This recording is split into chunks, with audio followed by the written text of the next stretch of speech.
Hello, welcome. I'm going to be doing a poetry reading again.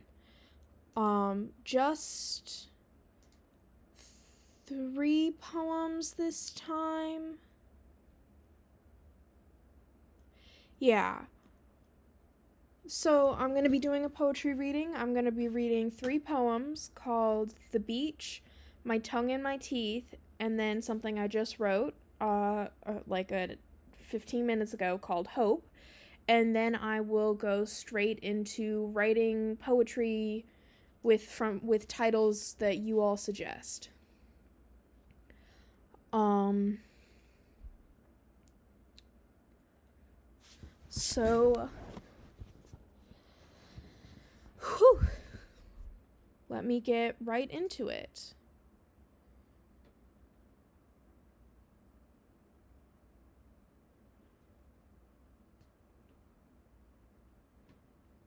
So let's start with The Beach. This is a fairly old poem.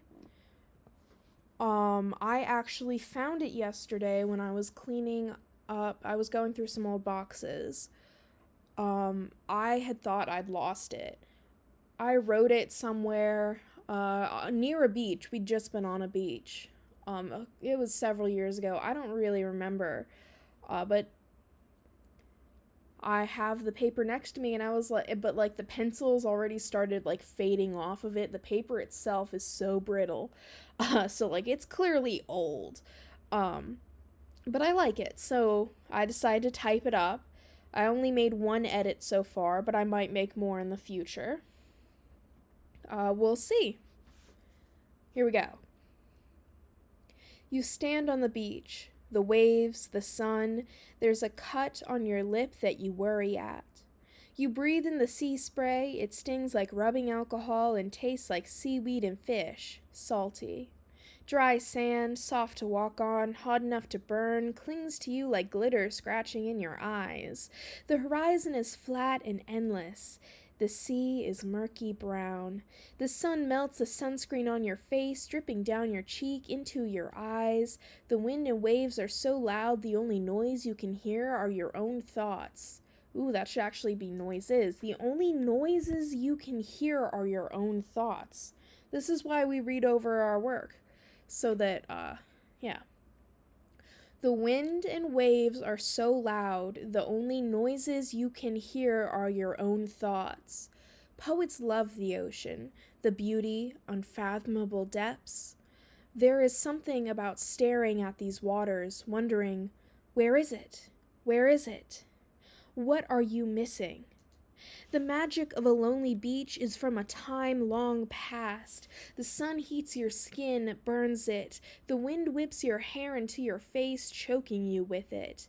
Your sister makes a moat with a pile of sand in the center. She sticks a broken clamshell the size of your nail on top and calls it a castle with seaweed sticking to her hands. Maybe the beach retains its magic after all. I'm going to say it retains some of its magic after all.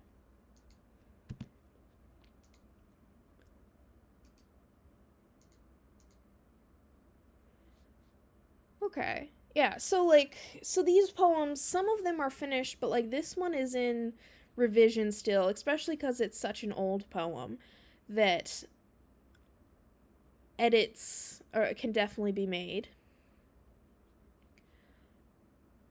Now, the next one is called My Tongue and My Teeth. Now, this is a finished poem, theoretically.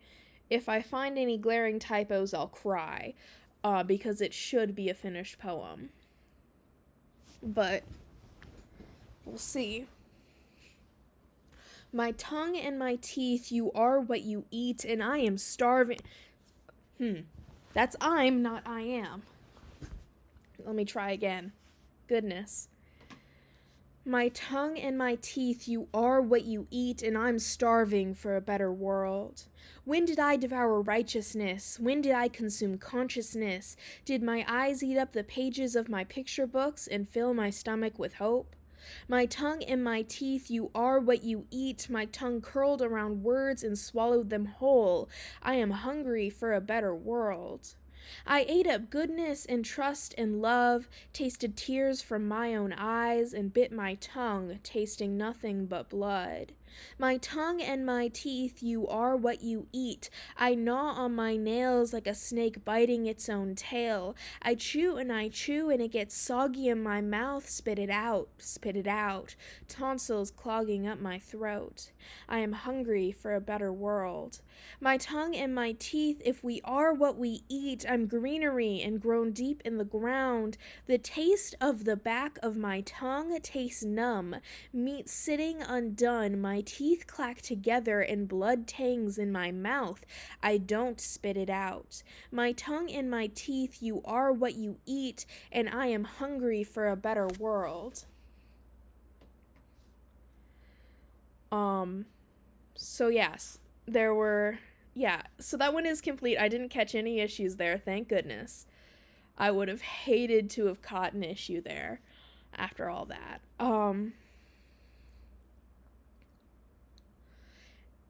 And the last one, the one I wrote 15 minutes ago, so there are probably glaring typos at the very least. So it's definitely still in revision, but first draft, everybody. It's called Hope. Would you hope for me? I can't manage it anymore. I've done nothing but hope and persevere. I can't do it from here. Could you hope for me? Do it in my place? Keep us going, 'cause I've been hoping, but hope runs out when the energy caves. Will you hope for me? For a better world and a brighter future? Keep going now. Let me pass this torch over. Can you hope for me? Be stronger than you've had to be? I can't keep holding up the world. I'm gonna crack and crash soon if I don't let go. I've been bleeding hope and life and dreams like an endless leaky faucet, but the water flow wasn't endless, and I'm dying for lack of it. You need to hope to keep going, and you need hope to keep hoping, and you need dreams, and you need life. All of it feeds itself, but I am so tired. I've reached the end of my shelf life. I am no longer self-sustaining. But maybe, just a break for a moment. Would you hope for me? Hope all of your dreams come true, that the world will be better because of you. Keep us both afloat and share some hope. Could you hope for me? Hope for the both of us. Keep us both going. I'll pick up the torch again when you start slowing. So please, just please, keep hoping.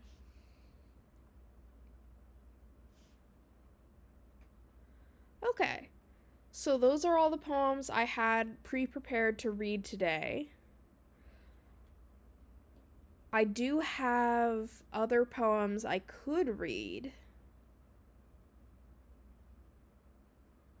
If someone wants. But I am now open to doing the stream poetry, where you suggest a title, and I write something based on the title.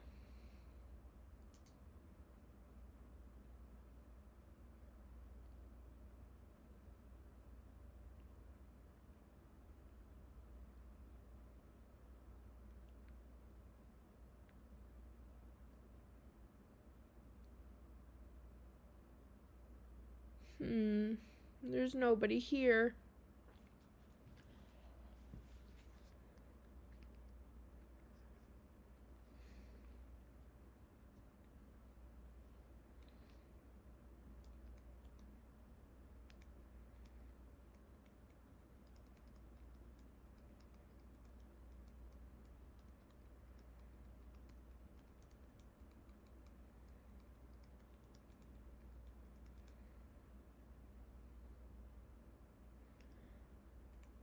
I'm just waiting for a request at this point. Hmm.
Okay.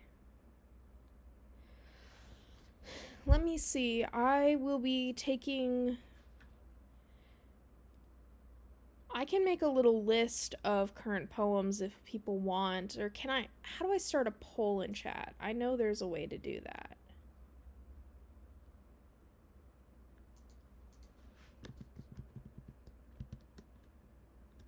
Hmm.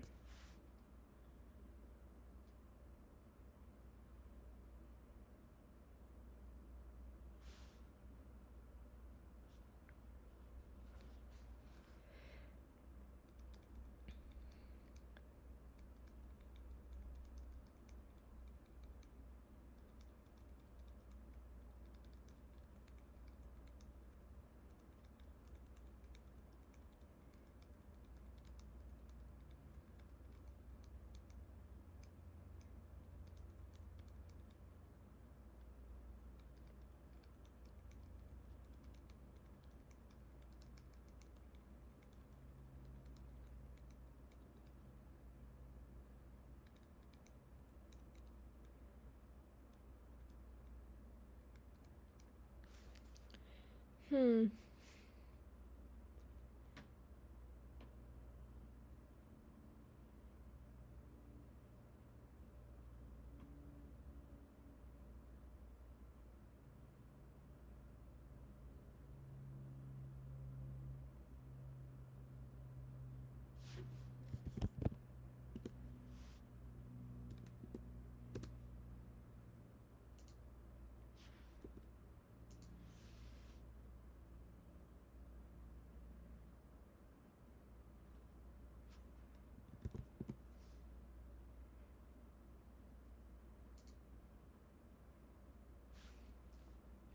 Hello. Hi.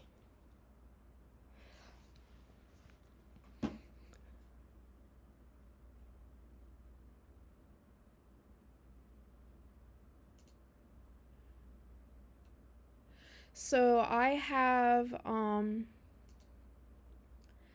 some poetry I can read. There's 3 I picked out for today.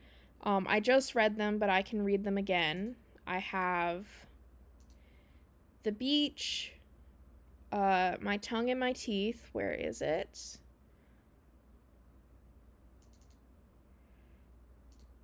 And then the one I just wrote like 15 minutes ago, which is Hope.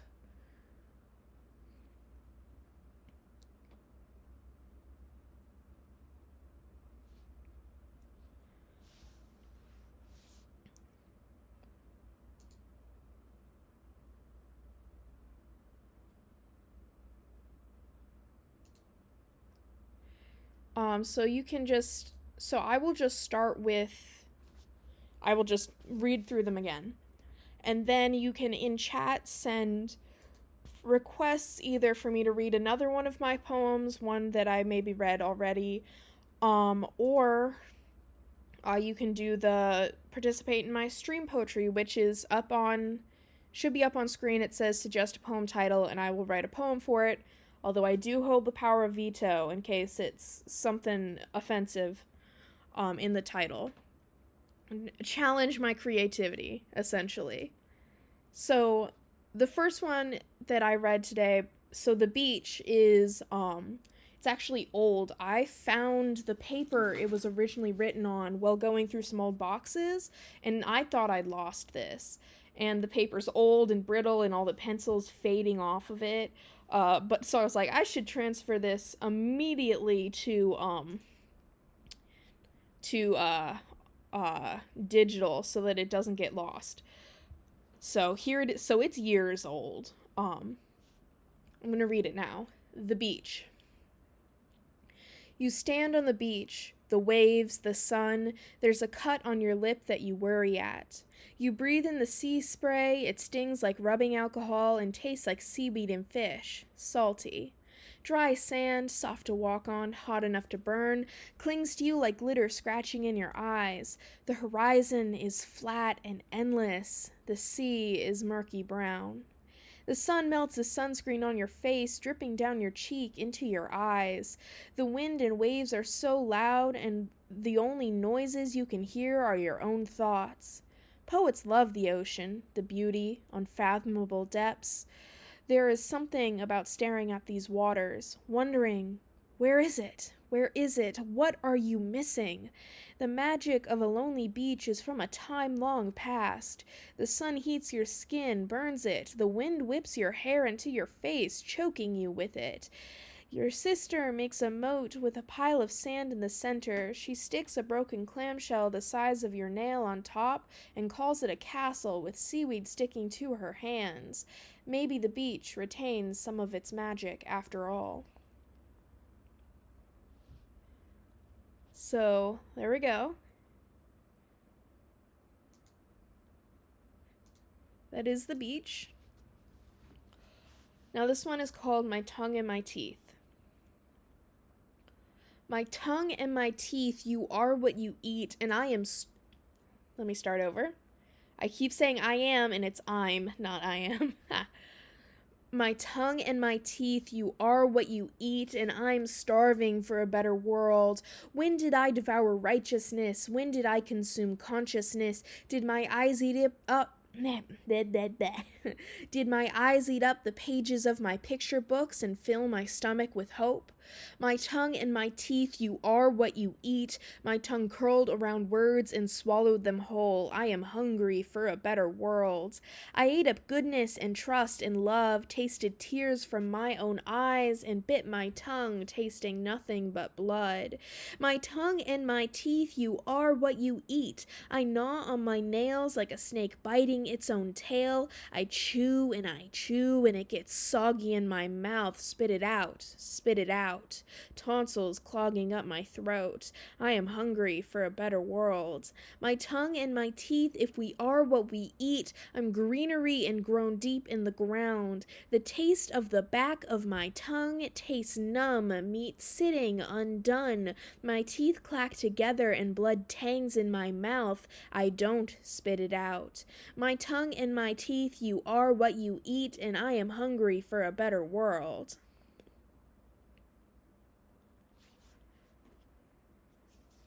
Okay. So that is My Tongue and My Teeth. And then we can read Hope again. And I just wrote this like 15 minutes ago, so we'll see. I might read it and go, oh no, a typo. Ah! Hope. Would you hope for me? I can't manage it anymore. I've done nothing but hope and persevere. I can't do it from here. Could you hope for me? Do it in my place? Keep us going, 'cause I've been hoping, but hope runs out when the energy caves. Will you hope for me? For a better world and a brighter future? Keep going now. Let me pass this torch over. Can you hope for me? Be stronger than you've had to be? I can't keep holding up the world. I'm gonna crack and crash soon if I don't let go. I've been bleeding hope and life and dreams like an endless leaky faucet, but the water flow wasn't endless, and I'm dying for lack of it. You need hope to keep going, and you need hope to keep hoping, and you need dreams, and you need life. All of it feeds itself, but I am so tired. I've reached the end of my shelf life. I am no longer self-sustaining, but maybe, just a break, for a moment. Would you hope for me? Hope all of your dreams come true, that the world will be better because of you. Keep us both afloat and share some hope. Could you hope for me? Hope for the both of us. Keep us both going. I'll pick up the torch again when you start slowing. So please, just please, keep hoping.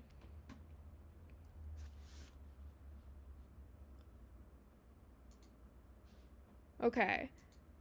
So now I'm gonna have to make like a little something the people can click on to see a list of all my current poems people can request I read. Like that's definitely something I'm gonna have to name. But since I know one of my friends is watching, and so and we have a connecting interest. Let me see if I can find um hmm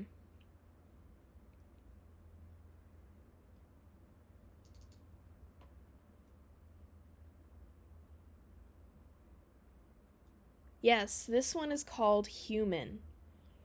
And Alice, if you're watching, you might find this one perhaps relatable. Life has been soft for me. All the sharp edges have come from inside. Life has been soft for me. All my bleeding is internal. That's where the blood's supposed to be. I was so, so lucky. The world does not like you. You do not belong here. The children make it clear you are not one of us. The adults look down at you and they know you are not one of them. They make it clear to you that you will never fool them. I am pretending to be human. My DNA says otherwise. Mom and Dad claim otherwise, but I am just pretending. I am the mimic in the room that everyone is so scared of, but the spider is more afraid of you than you are of it. And God, am I terrified. I bleed like a human and I look like a human, but I don't talk like a human. I don't think like a human. Break me down, I'm indistinguishable. All grown up now, I'm so good at mimicking. I just do what you do. Am I doing it right? You do not belong here. The world makes it very clear. I find evidence that we have always been here, that the modern world was built by our minds and our blood. I have a fear deep inside that I have tricked my whole family and all of my friends into believing I am human like them. Funny how the outcast longs to fit in. I am a social creature. I could list my traits and they would match up with humanity. I evolved as a pursuit predator, just like humans did. Am I one of you? My sister is, my mother too. Am I one of you? Are humans just cruel to their own? Life has been soft for me. I got so painfully lucky. I would not be me if I were not human, but if I were human, then humanity is cruel.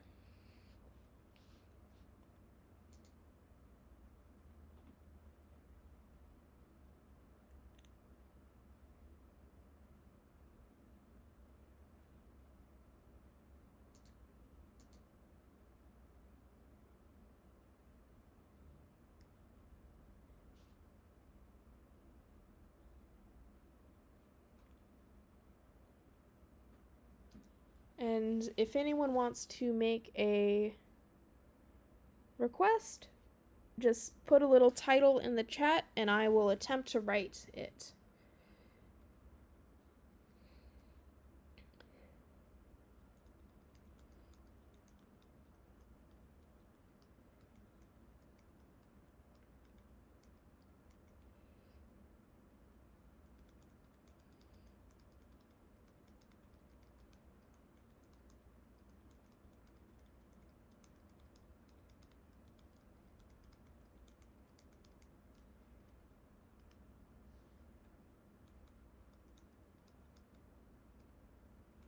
Okay, Alice apparently is having technical difficulties and can't send Twitch chats. It's okay.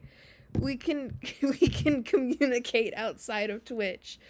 Um the master list of poetry. I don't have a master list yet, but I should make one. That's what I was saying. I should make a little master list. I can probably I'm not sure where I'd put it on my stream. Probably a link to somewhere would be best. But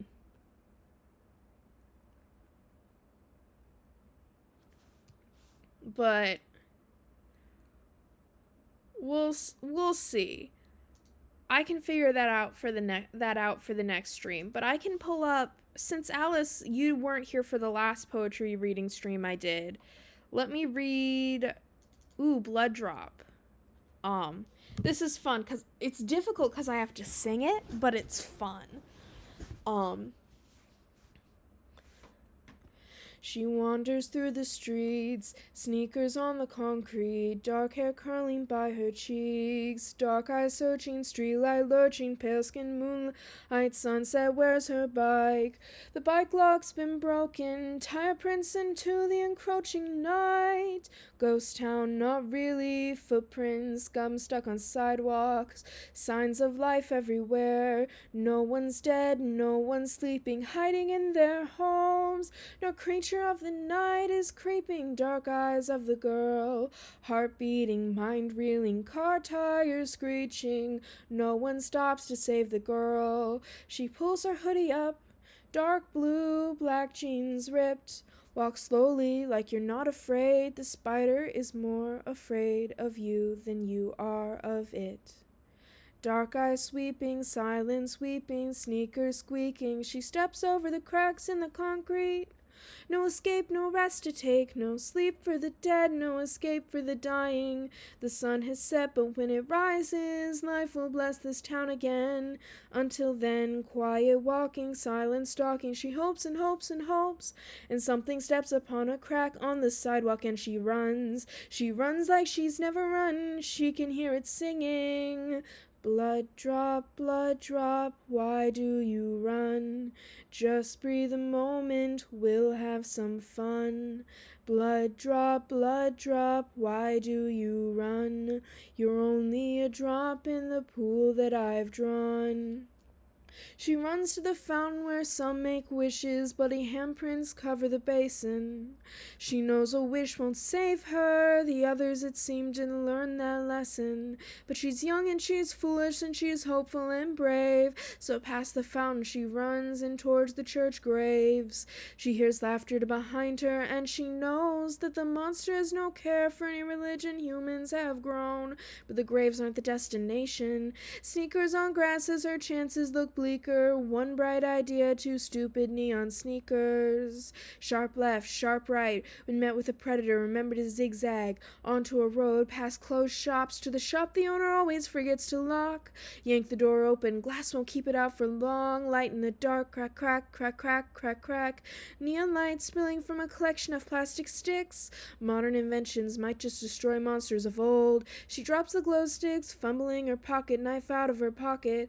Toxic-colored liquid spills, her hands sting. Bits of glass, she stares into the eyes of the monster. For the first time, dark eyes meet dark eyes in the neon light. She throws the liquid poison light into dark eyes, and the blood drop poisons the monster. Okay, that wasn't nearly as good as the last time I performed it. Perhaps I need water.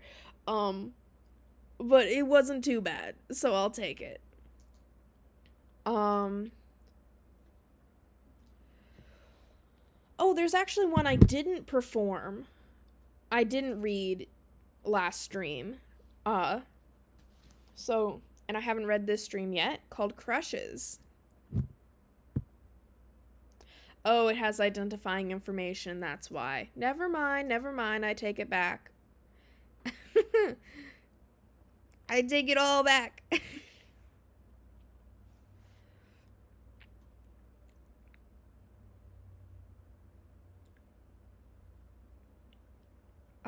Let's see. Oh, there's one called Queen of the Gods.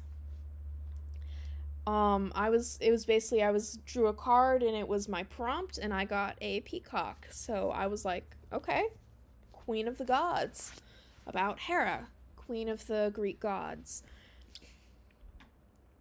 My mother is a queen. She hatched me carefully. She is not like me.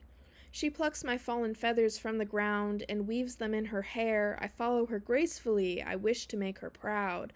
My mother is a queen, queen of all she can see, and gods can see everything. Some call her cruel and harsh, and maybe I would agree to punish others for the sins of her brother. Husband, sorry.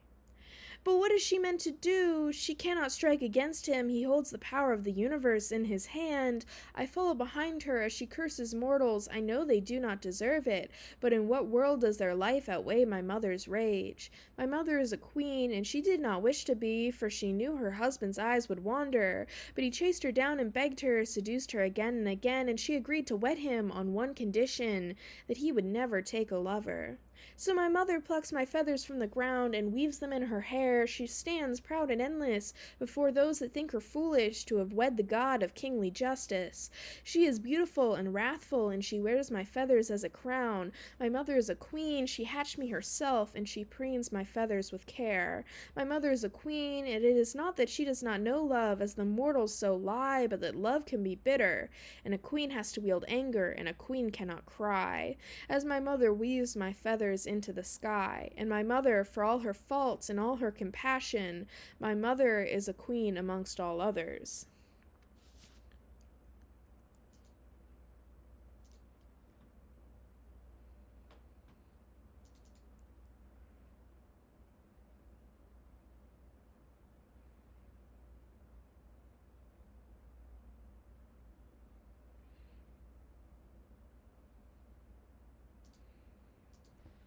Okay, how would I read because there's two poems I did on the last poetry stream I did, where someone gave me a title and then I wrote the poem. And they were challenging me. I was being challenged. The first one, the title they gave was The Man Who Sat on the Toilet, but I made it work. I made it work. The man who sat on the toilet held his head in his hands. It seemed the only time the world paused was when the door locked and the stall closed and no one could come ask him for assistance. He felt that he was running on everyone else's time, that his life was not his own, that he could not lock the door, could not turn off his phone, that work invaded every hour and someone always needed something, that the only time someone accepted that maybe he wasn't free was when the door was locked and the stall closed and he could say, "Just a minute, I'm on the toilet, I can't answer the phone." So I made it work. I was being trolled, but I succeeded. And then I was trolled again because the next one is called Dave. And I was like, there's nothing to work with here. But I did it. Names have power, don't give yours so freely. Anyone could snatch it right up. Something so simple, 4 letters, common, hard to protect, hard to defend. Names have power, my friend. You slipped up, gave it to me, and now it seems I see what you see. There are creatures such as me that lurk about, stealing names. You should be more careful with yours, Dave. So, yeah. And Alice, since your chats aren't working, you can just text me your title. A suggestion if you have one. If you don't, that's fine. And I can try. And you are allowed to be silly with it. You're allowed to be funny, haha. That's kind of the point. I'm saying I'm going to be challenged creatively.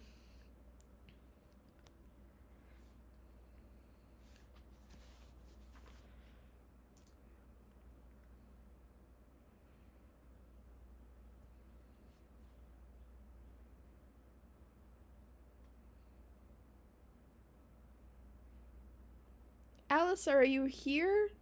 Twitch claims I only have the one viewer, me. Are you gone?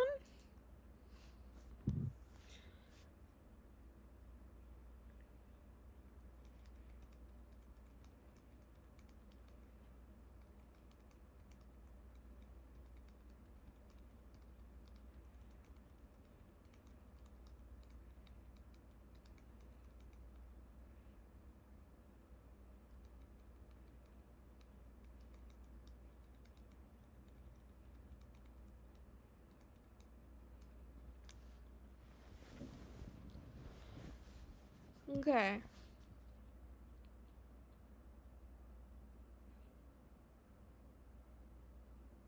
Just waiting on.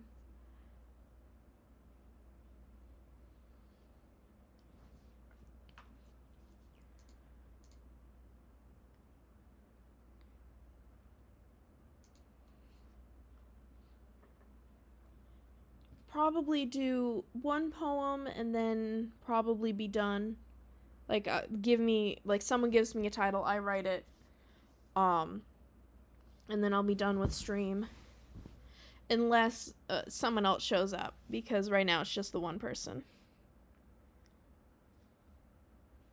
Which is fun, but, like, I just don't have enough stuff to read through, because I read through most of it on the last stream.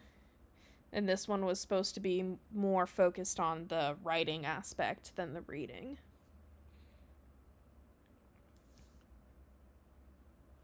Oh, the title of this one is Sharks Are Cool. Excellent. I can work with this. Now the question is, do I be silly with it and say sharks are smooth, or do I actually write something? You know what? I'm gonna be more serious with it. Sharks are cool.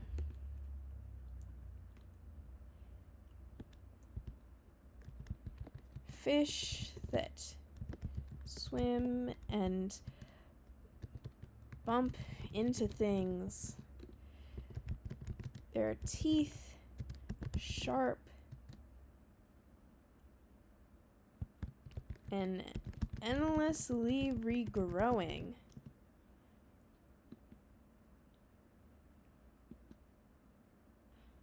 Oh, are you here? Alice, is that you? Welcome. Welcome.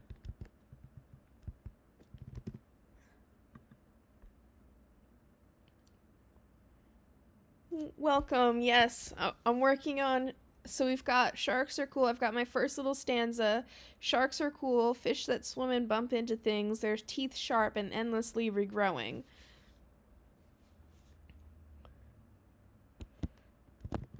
Slip beneath the waves and watch them turn. Their eyes are their eyes are dark and endless. No, not endless. Dark and infinite inside.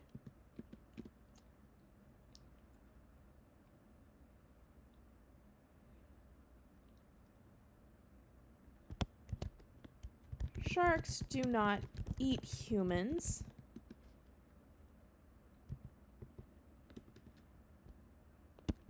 Not on purpose, if they can.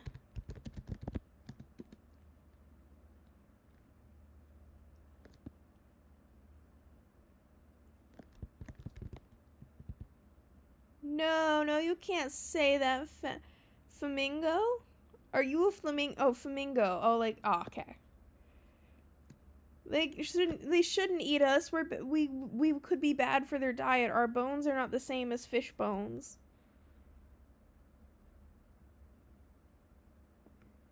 And like there are like the number of people who died of shark attacks are very, very low. Like okay, I'll continue to call you Alice then.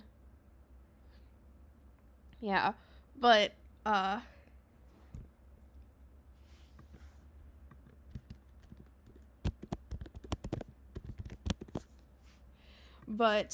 yeah, they're but most of those are sharks confusing people for seals. And and then the people dying of the injuries even though the shark leaves. Like shark attacks don't really happen unless something has gone wrong, like seriously wrong. Sharks, it's actually true of most wild animals that like they avoid humans because most of them have been pretty much all of them have been hunted by humans. So they just instinctively for the most part avoid humans. So if there's so the only creatures that there is one species of animal on this entire planet that actively hunts humans and is a danger to us, because like mosquitoes actively hunt us too, but like that's different. And that would be polar bears. And the only other bears that would and then the only other bears that they don't actively hunt us, but they don't consider us predators to them, therefore we can be considered prey, is grizzly bears. So we've got a total of 2 species out of all of them. I mean, it's funny that both of them are bears, but it's just because they're so big that humans haven't been able to so successfully and effectively hunt them. Um, like, we have been able to successfully and effectively hunt them, but not consistently enough. So the bears have not learned. Smaller bears have been learned to be afraid of humans, sure, but grizzly bears, well, also wary of humans, don't consider us predators to them, whereas other bears do. And polar bears just straight up consider us prey because they just consider everything that they can get their hands on prey. Or a pause, I guess, because they're up in Antarctica. They're in the Arctic Circle. They live on sea ice. Any food they can come across is food, and they are so dangerous. But you can't. The chances of coming across a wild polar bear, unless you happen to live in one of the few towns where polar bear ranges cross over, you don't have to worry about it. And in those towns, actually, like, you have to, like, it's like there's like laws, like there's a specific town I'm thinking of where they have a high enough polar bear concentration. They can't allow the polar bears to get used to seeing humans as prey. So all people have to legally leave the house with like a gun to fight off polar bears with, and they have to leave car doors unlocked so that someone can take shelter in case of an attack. But that doesn't mean the polar bear's dangerous to humans, because when the hell are we going to encounter a polar bear unless we're purposely putting ourselves up in a town so far up north that we run into polar bears? Like, it's because the reason really is because we didn't run into them enough for humans to, because like humans have very effectively scared the rest of the animals on the planet into submission. Like, just, it's true. It's very interesting. I find it very interesting how much wild animals can, even in areas that haven't had hunting for decades, or even in some places longer than that, the animals are still, they still have that genetic inherited, oh, we should be scared of humans because humans were the predator. And they were essentially the apex predator everywhere they went. Even if they weren't the apex predator initially, they quickly became the apex predator in the area because we can adapt much faster than most other species, which I find very interesting. And then of course we get all the horror stories, and it's like, because most of them, it's like you don't want the animals to lose fear of, because it's bad when animals lose their fear of humans unless they're a domesticated animal or tamed. That's different. But if it's a wild animal and it's not afraid of humans, that's dangerous. Not necessarily for the humans, although depending on the animal it can be, but for the animal, because it'll be put in a situation where it can be dangerous for the humans, and so the animal will have to be put down, which is tragic, but it happens. But like with sharks, it's a lot of fear-mongering. Their sharks are cool. They're very cool. Like, they're not, sharks are not the most dangerous thing in the water.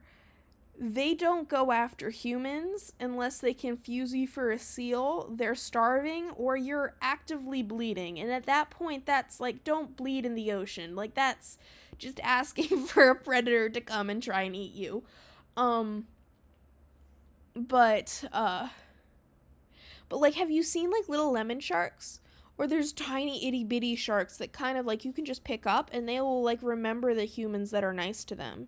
And so they're just very cute. Anyways, back to the poem. So sharks are cool. Yeah, they're so cute. Yeah. I've swam with sharks before. They were tiny, itty bitty sharks, and I was terrified the whole time, but it wasn't necessarily because they were sharks. I was swimming, there were fish there too, and I was really scared I was gonna touch one, okay? And that was very scary to me. Um, I mean, it was just itty bitty. It was no danger to me. I was more freaked out that I was gonna touch a fish.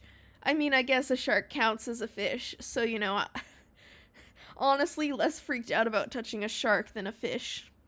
I don't know why. Very strange. But it was a fun experience, and I'm glad I went swimming with all of the fishies and the sharks and the sea turtles. It was beautiful. Yeah. Ooh, Alice, have I told you about the time I got to ride a dolphin? I didn't really. Okay, ride a dolphin is a bit of an exaggeration. I got to swim with a dolphin, and they specifically had a dolphin trains so that the little kids, and I was pretty small at the time, could basically essentially hold on not to the top, because that wouldn't be safe for the dolphin, but essentially hold on to the side of the dolphin, and the dolphin would swim across the pool, and you'd be supposedly riding the dolphin, and because they'd be pulling you along, and it was very fun. I was very nervous about it, but it was so much fun. Yeah. And they were like, and it was very fun.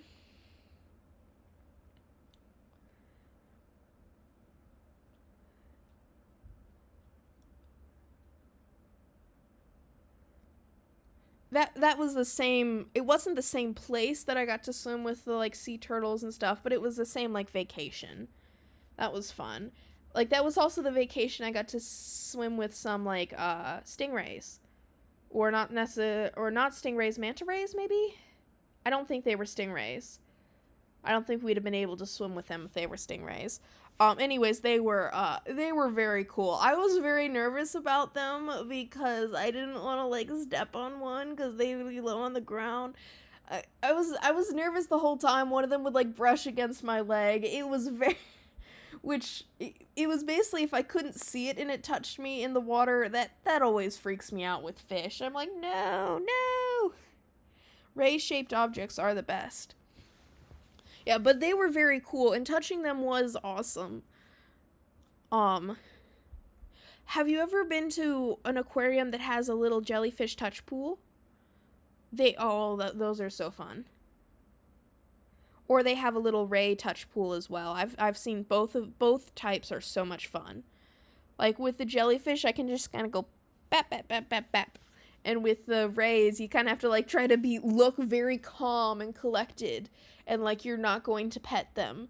And then eventually they'll come over maybe and let you pet them. But if you look like you're too excited, they'll go, "Oh no, an excitable child," and leave you alone. Ooh, yeah. I think I've been to the Cincinnati one. Maybe. The one at my favorite all my childhood favorite aquarium memories are in the Baltimore aquarium. It's just beautiful, and their shark they're they're basically their shark staircase, or not staircase. It's a giant twisting ramp that goes like a corkscrew ramp that goes down several floors, and the entirety of all those floors, I think it goes down 3 floors total, and all along the walls is entirely glass shark tanks, and it's epic. And like I have so many memories of like racing down there to see, and then racing back up while the parents took their sweet time. And then also following a shark as it was swimming down along the path and just following it all the way to the bottom. Oh, it was so much fun. And then also the sea turtle that they have there that's missing a flipper. Oh, so sweet. It's just epic. Oh, hi. Welcome. Welcome. We are currently doing a I got distracted because we're talking about how cool sharks are in aquariums, but I was given the poem title "Sharks Are Cool," so I had to go on a rant about how cool the ocean is, and animals and all of that. But I can do some poetry reading if Like, I finished that part, but I can go back and read poems. But I am currently doing the suggest a poem title, and I write it. So. Oh, yeah, dolphins are awesome. I just finished the story of the time I got to swim with dolphins. And I guess technically kind of ride one. Not really ride a dolphin, but like I was tiny, I was a little kid, and I kind of got to hold on to the fin next to the side, and it pulled me across the pool, little interaction pool, and it was so much fun. I was like best vacation ever. I like made my little kid life, you know. It was spectacular. Yeah.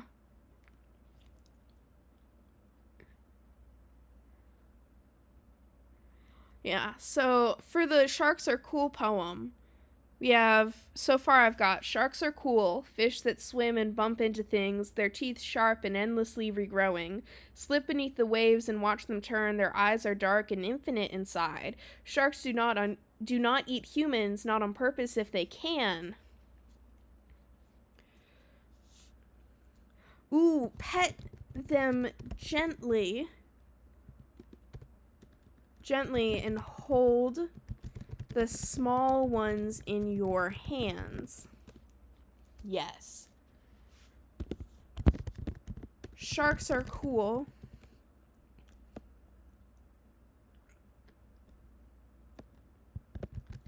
And truly, truly great.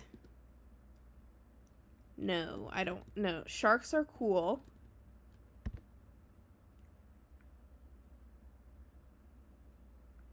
And ancient, too.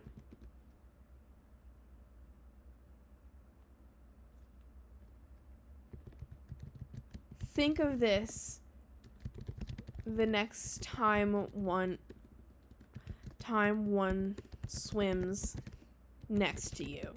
There we go. Okay. The Sharks Are Cool poem is complete. Okay. Sharks are cool. Here we go. Sharks are cool, fish that swim and bump into things, their teeth sharp and endlessly regrowing. Slip beneath the waves and watch them turn, their eyes are dark and infinite inside. Sharks do not eat humans, not on purpose if they can. Pet them gently and hold the small ones in your hands. Sharks are cool and ancient too. Think of this the next time one swims next to you. Okay. And Martina, do you have a poem you want, like, do you have a poem title you want me to do? It is essentially a challenge. Feel free to give me a silly poem title like, say, Sharks Are Cool.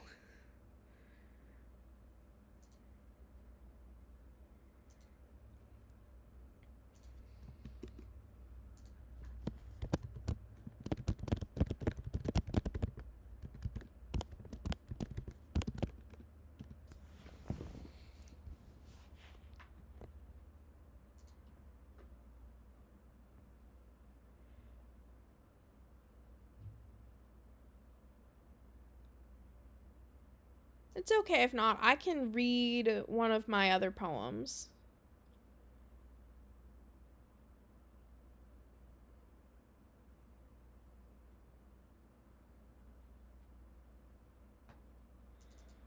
Ooh, there's this one. It's called What Isn't There. It's like a tugging in your chest, something hollow. You're hungry. You're craving your favorite food. When you take a bite, it tastes wrong.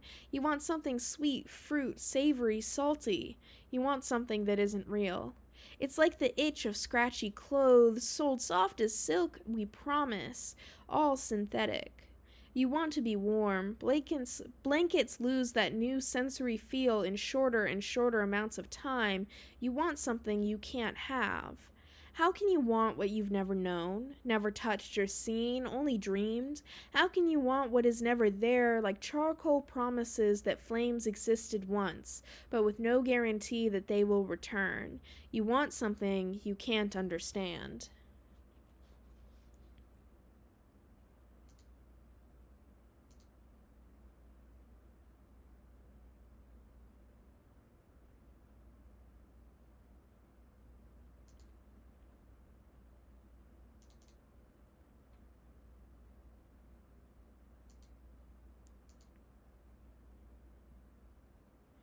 Okay, I'm probably done. I've been streaming for about an hour. But it was nice having everybody here. And it was nice writing, and it was nice reading some poetry. Bye.